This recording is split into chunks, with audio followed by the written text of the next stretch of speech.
Here are the top 5 stories you need to know about today. Overnight, we've seen dropping snow levels with snow showing up on the radar in places like Magalia. Diego Moctezuma joins us live from Magalia. Diego, what are you seeing there? Yeah, Kelly, the roads are wet and slick. I'm going to step out of the way and show you. You can see snow on the side of the road, but there's no snowfall going on right now. Now, if you're on the ridge or in Magalia, you might wake up to some snow on your car.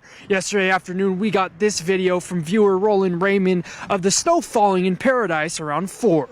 Just up the ridge in Magalia, we saw even more snow. Early this morning, the CHP reported a vehicle overturned at Skyway in Powelton Road.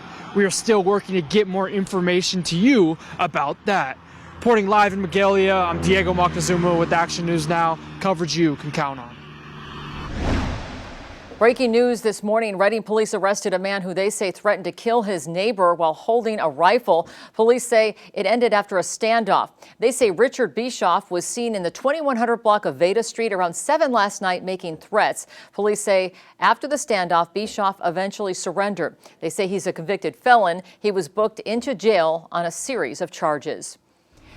Today, we're expecting to hear the first testimony in the deadly Greyhound bus shooting trial in Oroville. Asadi Coleman is on trial for killing a person and injuring 4 others. The shooting happened on a Greyhound bus as it was stopped in Oroville in February of 2022. The jury was seated last week. Today, we'll hear opening statements and testimony. And we'll have a reporter right there in the courtroom, and we'll have a full report for you tonight on the air and online at actionnewsnow.com.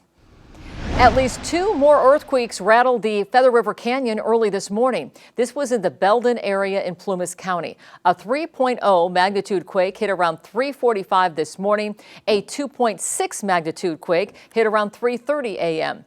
That followed a larger quake that struck last night. A 4.0 magnitude, a 4.8 magnitude quake hit that same Belden area around 6:30 last night. And there were a series of smaller quakes over the next half hour. And new this morning, California Democratic leaders announced they have agreed on a plan to reduce the state's staggering budget deficit by $17 billion. California is facing a multi-billion-dollar budget shortfall of at least $37.9 billion. The agreement announced Thursday includes $3.6 billion in cuts, primarily to one-time funding. Republicans say they were shut out of the conversation. Lawmakers are expected to vote on the deal next week.